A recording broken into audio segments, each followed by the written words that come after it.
Fala galera, eu sou o Rodrigo e sejam todos muito bem-vindos a mais um vídeo aqui do canal Grana no Bolso, tá galera?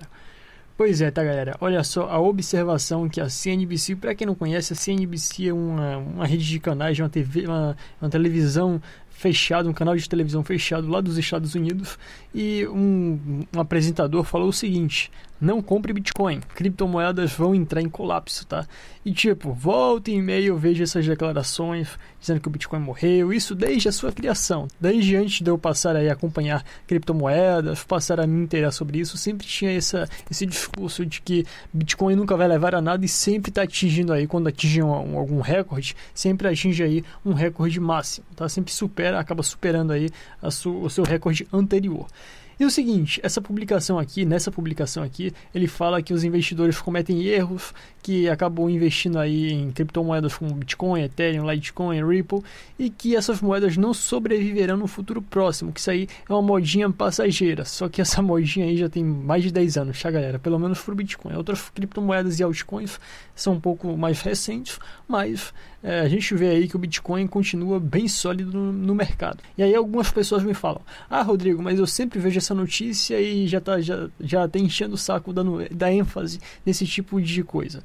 Tá galera, mas o seguinte, se 1000 vezes proferirem alguma mentira com Bitcoin, cabe a nós que produzimos conteúdo 1000 vezes revelar a verdade. Porque é o seguinte, uma mentira repetida e não contestada acaba se tornando uma verdade. Então, para que isso não acabe contaminando o mercado, a gente tem que sim refutar esse tipo de afirmação.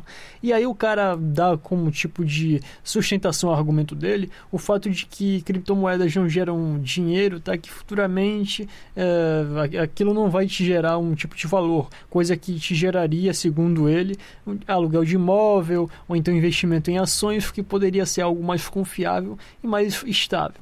Olha, não é surpresa para ninguém, somente para aqueles bem mais novos que estão entrando no mercado agora, que sabem que realmente criptomoedas não são um tipo de ativo estável. Realmente tem aí a sua oscilação, mas é isso que garante aí a sua valorização. Tudo bem que um dia ele pode ir ruim, mas no outro dia ele pode ir tão bem que ele supere aquela queda e vem aí trazendo muito lucro, tá galera? E o seguinte, não foi somente isso, o cara não ficou aí somente falando essas besteiras, o cara foi além, e o cara continuou falando abobrinha aí.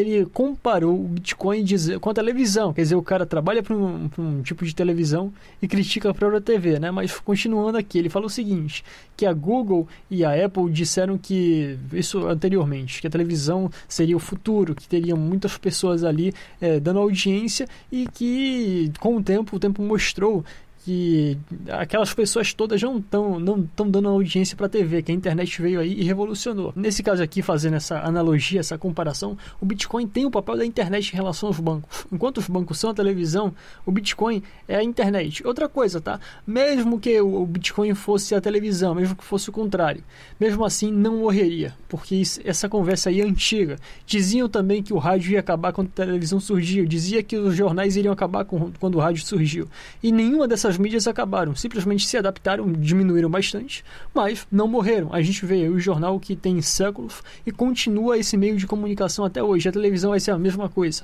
Então, nesse caso aqui, além da comparação dele estar errada, mesmo que ele fizesse a comparação certa, a afirmação dele também continuaria errada. E aí ele fala até sobre a questão de investimento em imóvel, sobre a questão de renda aí com aluguéis, né? Proveniente de aluguéis. Mas é o seguinte, ele se esquece aí da questão da bolha imobiliária, que realmente vem aí a eclodir com algumas crises, principalmente alguns economistas, alguns austríacos preveem aí que estamos próximos de uma grande crise mundial. Então, ao eclodir uma crise, principalmente uma crise com proporções bem agigantadas, as primeiras bolhas aí que começam a pocar é bolha imobiliária. E aí vem aqueles consagrados, já para não dizer outra coisa, para falar: ah, mas o Bitcoin também é uma bolha. Enfim, porque o Bitcoin não é uma bolha. O Bitcoin ele tem aí um processo de expansão e de retração como qualquer outro tipo de ativo, isso é natural. Mas é o seguinte, com o passar do tempo, como eu já falei, ele vem aí adquirindo cada vez novas altas. É só pegar o histórico e ver. Ele pode sofrer grandes crises, pode cair ali cerca de 80% ou 90%, mas depois ele se recupera e ganha mais valor do que ele tinha perdido ainda. Então, o que eu falo é o seguinte, ele vem aí numa alta, numa tendência de alta ao longo do tempo. Bolhas, principalmente como bolha imobiliária, são ciclos, tá? Eles chegam ali em determinado patamar, depois pocam, voltam a inflar de novo depois de haver ali a baixa nos preços até aquele preço, e aí fica naquele ciclo de alta e baixa dentro daquele canal. Já com o Bitcoin não, já o Bitcoin há um tipo de tendência de alta. Possa ser que um dia essa alta se estabilize, mas fica muito difícil, quase impossível prever quando isso vai acontecer. E só contrariando aqui a argumentação dele, só fazendo uma contra-argumentação, eu sei que vocês já sabem da minha opinião não. Na verdade, isso não chega a ser somente uma opinião, chega a ser algo maior que isso, tá? Eu creio que realmente isso seja uma verdade relativa, que o Bitcoin é o futuro, isso vai revolucionar as formas de pagamento, veio para ficar, é algo que não tem como voltar atrás. Embora as pessoas façam um beicinho aí. Algumas pessoas até criticam o Bitcoin de forma não intencional, eles não têm uma má fé. Eles de fato acreditam que a moeda não tem, que não sobreviverá, que a tecnologia terá aí a sua derrocada. Mas, olha só, eu acho muito difícil disso acontecer. Essas pessoas futuramente vão reconhecer que estão erradas. E outros já são hipócritas mesmo, de fato não tem caráter, eles só fazem isso de fato só para derrubar a criptomoeda, para tentar, melhor dizendo, derrubar essa e outras criptomoedas. Pois é, galera, por hoje é só e nos vemos na próxima.